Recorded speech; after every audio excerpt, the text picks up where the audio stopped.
Good morning. तर आज आपण पिंपरी चिंचवडचा पेपर बघणार आहोत. तर आपल्यामध्ये दोन प्रकारची मुलं आहेत. एक म्हणजे की ज्यांचा सगळा अभ्यास झालेला आहे आणि दुसरे म्हणजे काय की ज्यांचा काही अभ्यास झालेला आहे, म्हणजेच काय थोडासा अभ्यास झालेला आहे. तर हे दोघं जण मला प्रश्न विचारतात की मॅडम आमचं हे झालेलं आहे, आम्ही काय अभ्यास करू? ज्यांचा सगळा अभ्यास झालाय ते म्हणतात की मॅडम हा माझा सगळा अभ्यास झालाय, आता मी पुढे काय करू? आणि ज्यांचा काहीचा म्हणजे थोडाफारच अभ्यास आहे ते म्हणतात की मॅडम मी हे वाचू का ते वाचू? तर मला तुम्हाला सांगायचं आहे, जे आपले PYQ अपलोड होत आहेत, भलेही तुम्ही दुसऱ्या कुठल्याही जिल्ह्याला फॉर्म भरलेला असू द्या, तुम्हाला सगळे PYQ करायचे आहेत. तसेच आणखी तुमच्यासाठी तर यामध्ये मी हे व्हिडिओ बनवलेले आहेत. यामधले तुम्ही मराठी गणित बुद्धिमत्ता या विषयाचे जर तुम्ही व्यवस्थित सगळे लेक्चर केले आणि क्वेश्चन सॉल्व्ह केले, तर तुमचा ह्यामधला एकही मार्क जाणार नाही याची मी गॅरंटी देते. तर हे व्हिडिओ तुम्ही कंपल्सरी बघायचे आहेत. तर आता मेन जॉईन. तर बघा, तुम्ही एवढे सगळे मुलं जॉईन झाला आहे, पण खरं मी व्हिडिओ 60 डेजच्या लास्टच्या व्हिडिओमध्येच मी सांगितलेलं की मी न सांगता सुद्धा एक 40-50 मुलं माझ्या युट्यूबला म्हणजे चॅनलला जॉईन झाली होती. तर मला त्यांच्यासाठी वेगळं काहीतरी द्यायचं होतं. मग हे जे मी PYQचे व्हिडिओ बनवत होते, हे मी त्यांच्यासाठी बनवत होते की बाबा मी न सांगता सुद्धा ते जॉईन झालेत, म्हणजे माझं पण काहीतरी त्यांना देणं लागतं, बरोबर? म्हणून मी हे व्हिडिओ बनवले होते. पण तुम्ही इतकी सारी मुलं जॉईन झालाय, त्यात तुमचे इतके सारे मेसेज, मॅडम हा व्हिडिओ बनवा, मॅडम तो व्हिडिओ बनवा, इतकं मला टेन्शन यायला लागलं की मी उगाचच हा व्हिडिओ पब्लिक केला. ऍक्च्युली हा फक्त जे जॉईन झाले होते त्यांच्यासाठीच अपलोड करायला पाहिजे होता. पण खरंच मी माझ्या साईडने खूप 100% प्रयत्न करते. आणि दुसरा गोष्ट म्हणजे काय की फीज. हे बघा, YouTube मिनिमम तुम्हाला सांगते की ₹179 हे सगळ्यात कमीतले कमीत फी ठेवायला लावतं. ह्याच्या खाली फीजच होत नाही आणि ह्याच्यातले जे ₹79 आहेत हे YouTube स्वतः घेतं आणि जे वरचे ₹100 आहेत ते मला देतं. आता मी काय करणार आहे बघा, जे पोलीस होणार आहेत म्हणजे पोलीस भरती झाल्यानंतर जो फायनल रिझल्ट लागेल मेडिकल वगैरे होऊन, तर त्यांनी काय करा, जे जॉईन झालेले आहेत त्यांनी स्क्रीनशॉट काढून ठेवा तुम्ही जॉईन झालेल्याचा. तुम्ही पोलीस झाल्यावर मला स्क्रीनशॉट पाठवा, मी तुमचे पैसे रिफंड करेल. आता मी माझ्याकडून जेवढं शक्य आहे तेवढं 15 जिल्ह्यांचा मी PYQ कव्हर करायचा प्रयत्न करेन. पण काही जिल्ह्यांचं जर मला PYQ बनवणं नाही झालं आणि त्या जिल्ह्यांची मुलं जर मला जॉईन झाली असेल, तर त्यांनी काय करायचं आहे, एक्झाम झाल्यानंतर जर तुम्हाला ज्या जिल्ह्यांचा मी PYQ बनवलेला नाही त्या मुलांना जर वाटलं की जॉईन होऊन मला काही फायदा झाला नाही, तर तुम्ही काय करायचं आहे, तुम्ही मेंबरशिप घेतलेल्याचा मला स्क्रीनशॉट पाठवायचा आहे, मी तुमचे पैसे रिफंड करेन. पण हे कधी? पोलीस भरती झाल्यावर. आता हे जे सगळं करतेय तर हे मी जॉब सांभाळून मी एकटीच करतेय आणि तुम्ही व्हिडिओ बघून तुम्हाला कळतच असेल की ह्यामागं माझी किती मेहनत आहे. त्यामुळे काय होतंय की थोडंसं ओढाताण होतीये. आपला जो पिंपरी चिंचवडचा फर्स्ट टू 50 क्वेश्चन्स आहेत ते आता अपलोड होतील आणि पुढचे 51 to 100 जे क्वेश्चन्स आहेत ते संध्याकाळपर्यंत अपलोड होतील आणि PDF सुद्धा संध्याकाळपर्यंत मिळून जाईल. तर तुम्हाला काय करायचं आहे, जो पण व्हिडिओ टाकलेला आहे तो व्यवस्थित बघायचा आहे, त्याचे प्रश्न स्वतः सॉल्व्ह करायचे आहेत आणि त्या नोट्सची रिव्हिजन करायची आहे. चला तर मग सुरू करूया आपल्या आजच्या व्हिडिओला. चला तर आपण आता आपला पहिला प्रश्न बघूया. कोणता आहे? राज्यसभा सदस्यांचा कार्यकाळ किती वर्ष असतो? तर किती वर्ष असतो? 6 वर्ष. हे बघा, राज्यसभेचे सभापती कोण असतात? पुन्हा त्यांचा कार्यकाळ किती असतो? असं तुम्हाला खूप वेळा प्रश्न विचारतात. आणि उपराष्ट्रपती ह्यांच्यावर 100% प्रश्न विचारतात. आतापर्यंत आपण 3 प्रश्नपत्रिका बघितल्या. राज्यसभेवर तरी प्रश्न विचारलाय. मग राज्यसभेचे सभापती कोण असतात? तर ते असतात उपराष्ट्रपती. आता मी तुम्हाला राज्यसभा सदस्यांचा कार्यकाळ 6 वर्ष सांगितला, पण राज्यसभेचे सभापती जे उपराष्ट्रपती असतात तर त्यांचा कार्यकाळ किती असतो? तर त्यांचा कार्यकाळ हा 5 वर्ष असतो. बरं, आपण हे पाहिलं. मग राज्यसभेचा कार्यकाळ किती असतो? तर राज्यसभेचा कार्यकाळ हा म्हणजे कायमस्वरूपी सभागृह आहे. म्हणजेच काय की हे कधीही बरखास्त होत नाही. मग लोकसभेचा कार्यकाळ किती असतो? तर लोकसभेचा कार्यकाळ हा 5 वर्ष असतो. ठीक आहे, कसा जरी प्रश्न आला तरी तुम्हाला आलं पाहिजे. बरं, आता आपण एक बघूया. राष्ट्रपती, उपराष्ट्रपती, राज्यपाल, तर हे होण्यासाठी त्यांचं वय किती असावं लागतं? तर त्यांचं वय 35 वर्ष पूर्ण असावं लागतं. तर मग मला तुम्ही सांगा की आपले जे पंतप्रधान आहेत तर पंतप्रधान होण्यासाठी वयाची किती वर्षे पूर्ण असावी लागतात, कंप्लीट असावी लागतात? हे तुम्ही मला उत्तर द्यायचं आहे. ठीक आहे, आता आपण आणखी थोडी डिटेलमध्ये माहिती बघूया. आता उपराष्ट्रपती म्हणलं की सध्या करंटमध्ये काय झालं आहे बघा. आपल्या महाराष्ट्राचे राज्यपाल कोण होते अगोदर? तर ते होते CP राधाकृष्णन. पण त्यांनी नंतर काय झालं, त्यांनी निवडणूक लढवली उपराष्ट्रपती पदाची आणि त्यानंतर ते उपराष्ट्रपती झाले. कधी? सप्टेंबर 2025 मध्ये. मग त्यांच्या अगोदर CP राधाकृष्णनच्या अगोदर आपल्या भारताचे उपराष्ट्रपती कोण होते? तर त्यांचं नाव आहे जगदीप धनखड.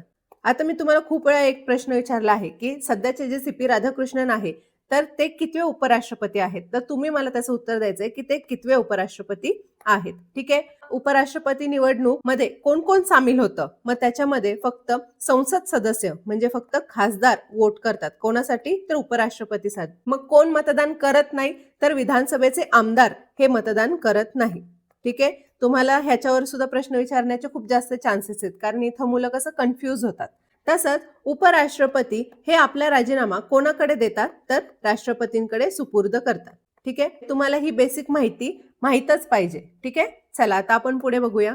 आता हे बघा मी इथे नोट्स तुम्हाला दिलेच आहेत. आता हा जो प्रश्न आहे तो करंट अफेअर्स आहे. यातून प्रश्न येतो म्हणजे येतोच. आता सध्या काय घडलेलं आहे की उपराष्ट्रपती पदाची निवडणूक झाली. कधी? 9 सप्टेंबर 2025 ला. आणि उपराष्ट्रपती निवडणुकीत फक्त संसद सदस्य मतदान करतात. जसं मी तुम्हाला आता सांगितलं. मग कोण मतदान करत नाही? तर विधानसभेचे आमदार मतदान करत नाही. पण राष्ट्रपतीच्या निवडणुकीत कोण कोण मतदान करतात? तर खासदार सुद्धा करतात आणि आमदार सुद्धा करतात. तर तुम्हाला थोडंसं कन्फ्यूज करायला अशा प्रकारचे प्रश्न विचारू शकतात. मग आता सध्याचे उपराष्ट्रपती कोण आहेत? तर सी.पी. राधाकृष्णन आहेत.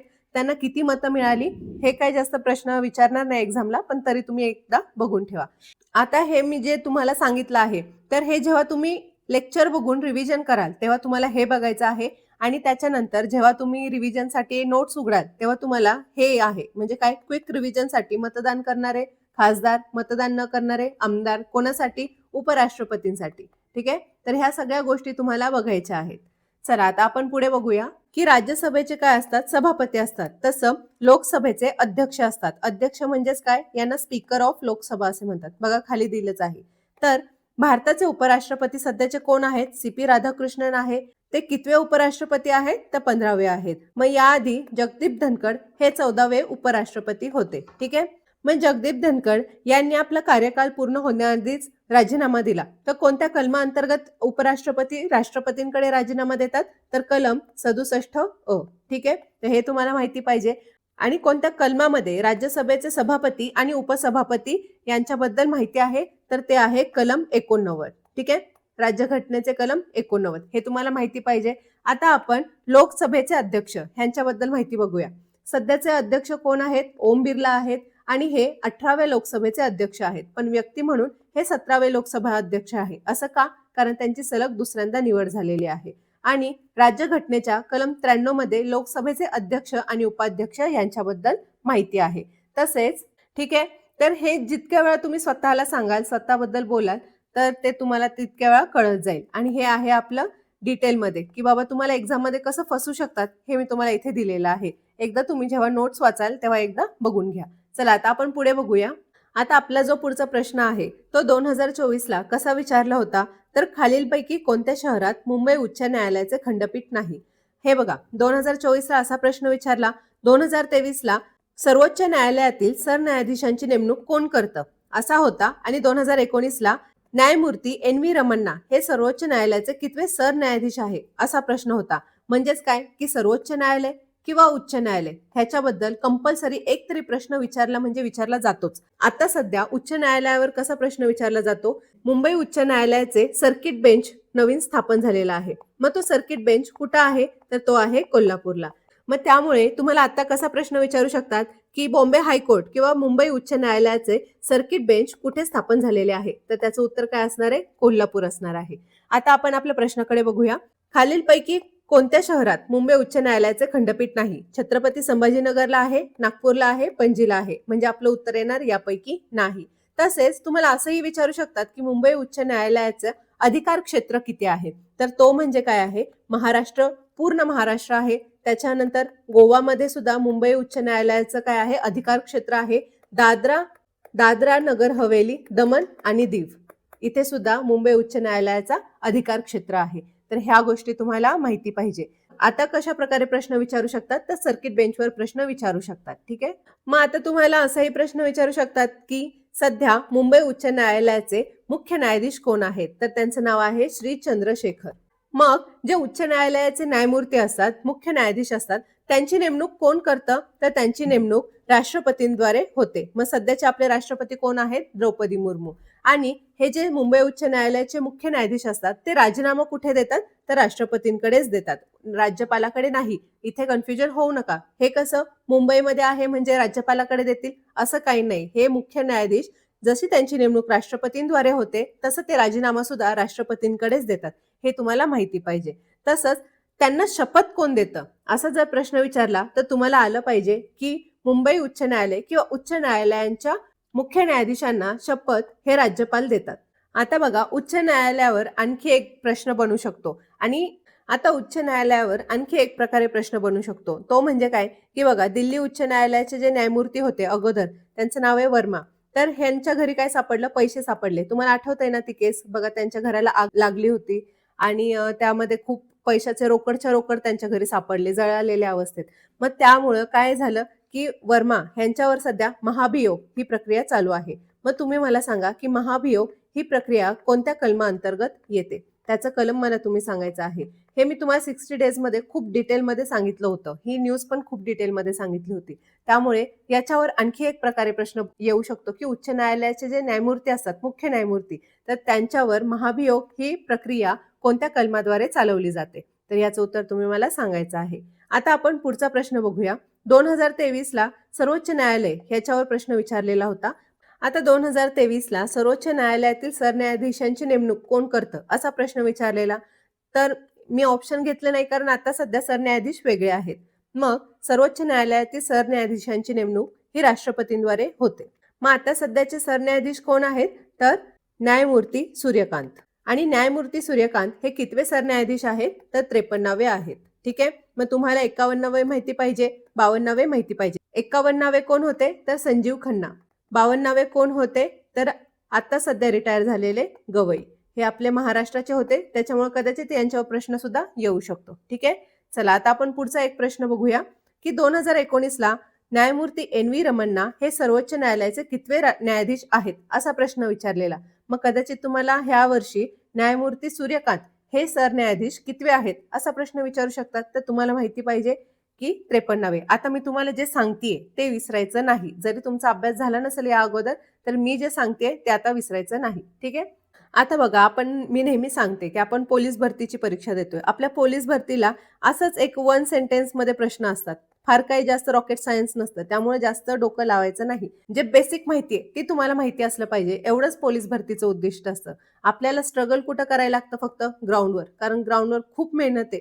जरा जरी एखाद सेकंद इकडं तिकडं झाला की 2 मार्क आपले वेस्ट जातात. जे मेन गोष्टी आहेत त्याच्यावर फोकस ठेवून चाला. ठीक आहे. चला आता आपण पुढे बघूया. इथे बघा मी नोट्स दिलेच आहेत की मुंबई उच्च न्यायालय जे आहे त्याची स्थापना कधी झाली, 14 ऑगस्ट 1862 मध्ये. त्याचं मुख्यालय कुठं आहे, मुंबई येथे आहे. त्याची खंडपीठ 3 आहेत, आपण पाहिली. सर्किट बेंच एक नवीन झाला आहे कोल्हापूरला आणि त्याचं अधिकार क्षेत्र हे सुद्धा आपण पाहिलं. आता जे कलम रिलेटेड जे प्रश्न विचारू शकतात ते सुद्धा तुम्ही बघायचं आहे. काय आहे की कलम 214 मध्ये प्रत्येक राज्याला एकतरी हायकोर्ट असेल असं आहे. कलम 217 मध्ये न्यायाधीशांची नेमणूक राष्ट्रपती करतात असं आहे. आता हे जे मी तुम्हाला सांगितलं हे तुम्हाला रिव्हिजनसाठी आहे, पण एक्झामच्या आदल्या दिवशी जर तुम्हाला क्विक रिव्हिजन करायचे असेल तर हा बॉटम बॉक्स आहे, इथं तुम्ही क्विक रिव्हिजन करायचे आहे. ठीक आहे. चला आता आपण पुढे बघूया. चला आता आपण पुढे सर्वोच्च न्यायालयांबद्दल आपण थोडीशी माहिती घेऊया. सर्वोच्च न्यायालयाची स्थापना कधी झाली, तर 28 जानेवारी 1950ला झाली. आणि हे कोणत्या कलमाअंतर्गत येतं, तर 124 ते 147. सर्वोच्च न्यायालय कुठं आहे, तर नवी दिल्लीला आहे. तसेच ह्याचं ब्रीद वाक्य काय आहे, एवढं डिटेलमध्ये विचारणार नाही, पण तुम्हाला माहितच असेल, यतो धर्मस ततो जयः. ठीक आहे. आणि मेन न्यायाधीशांची संख्या किती आहे याच्यावर प्रश्न विचारतात. सध्या 34 आहेत, एक सरन्यायाधीश असतात आणि बाकी 33 हे इतर न्यायाधीश असतात. आणि जे सर्वोच्च न्यायालयाचे न्यायाधीश असतात त्यांचं निवृत्तीचं वय किती असतं, तर 65 वर्ष असतं. हे तुम्हाला बेसिक माहिती पाहिजे आणि हे काय आहे, क्विक रिव्हिजनसाठी.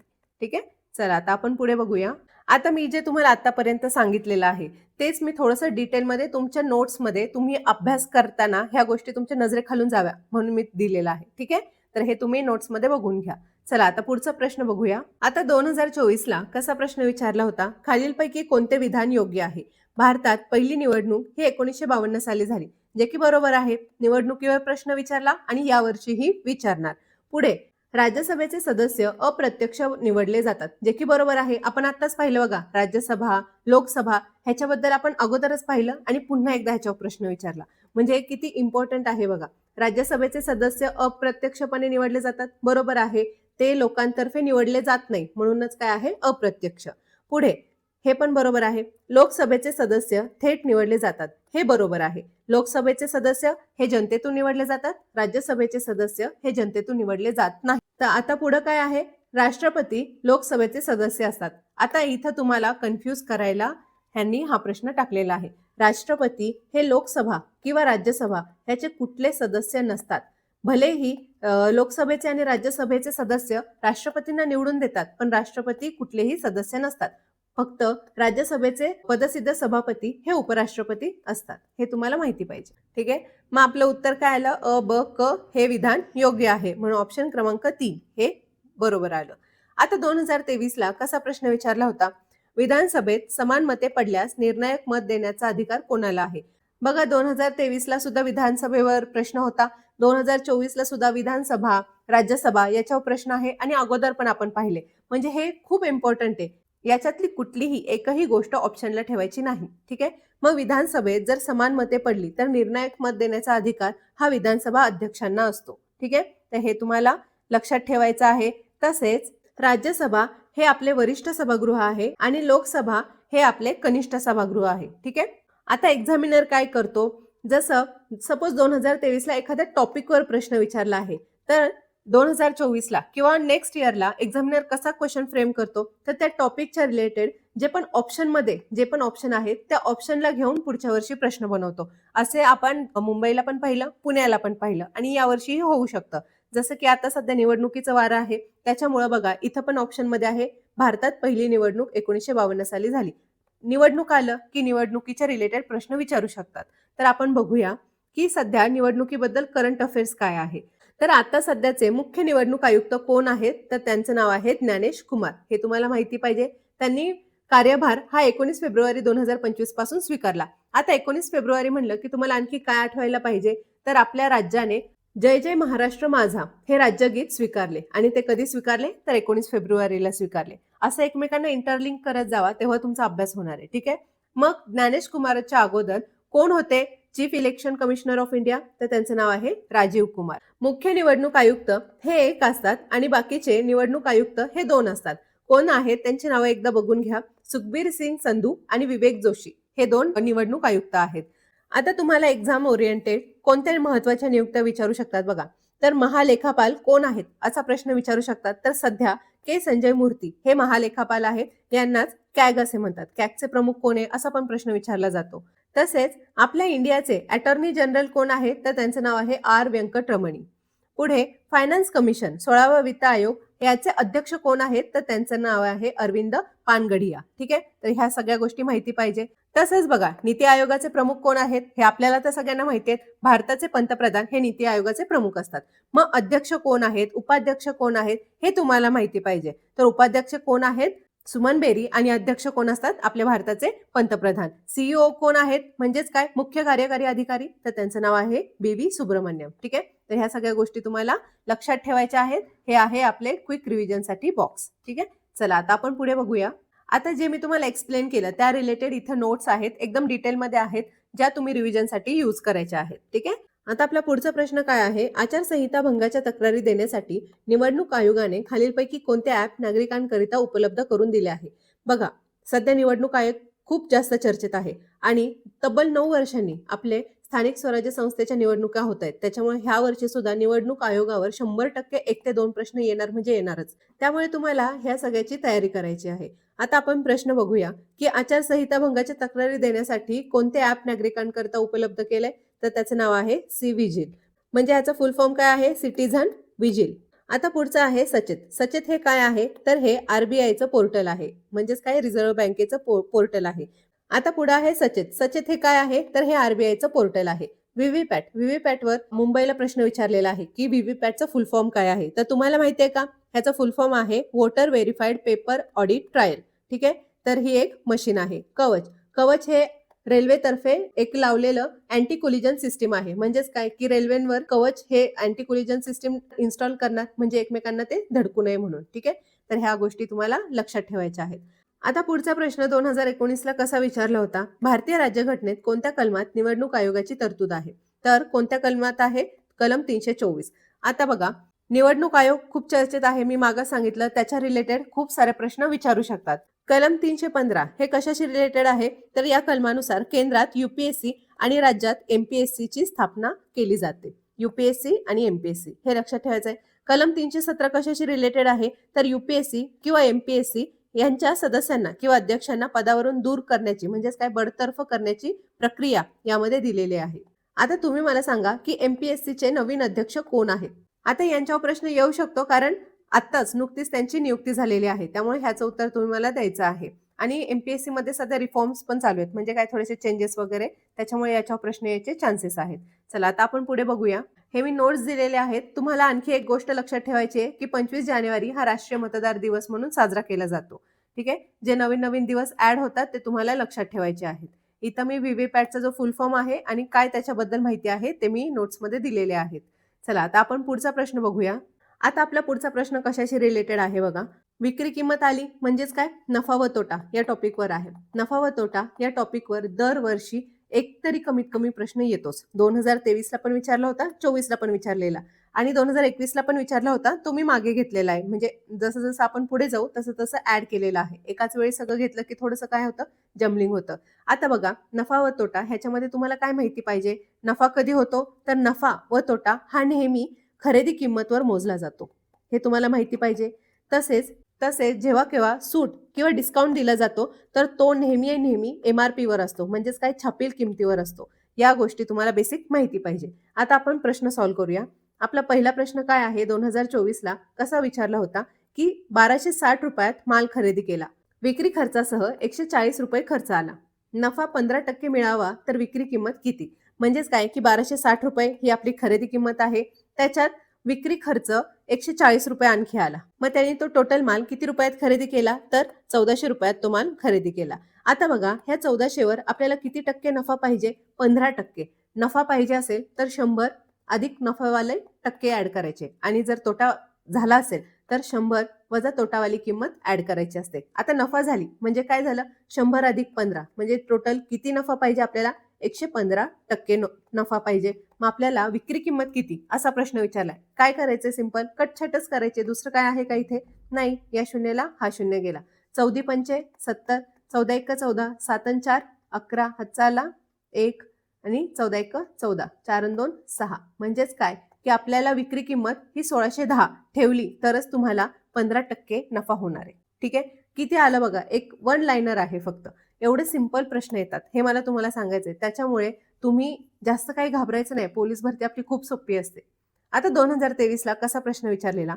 एका वस्तूची खरेदी किंमत 2500 आहे, म्हणजेच काय की 2500 रुपये ही काय आहे? खरेदी किंमत. पुढे काय दिलेलं आहे? विक्री किंमत 2000 रुपये आहे. विक्री किंमत 2000 रुपये आहे. तर व्यवहारातील शेकडा तोट्याचे प्रमाण किती? बघा, ऑब्व्हियसली जर आपली खरेदी किंमत 2500 असेल आणि आपण विक्री किंमत 2000 असेल तर 500 रुपयाचा आपल्याला तोटा झाला आहे. तर तोच तोटा ह्या टक्क्यामध्ये किती आहे असं विचारलेलं आहे. 2500 वजा 2000 किती येणार? 500. आणि मी अगोदरच सांगितलं की नफा आणि तोटा नेहमी खरेदी किमतीवर काढतात.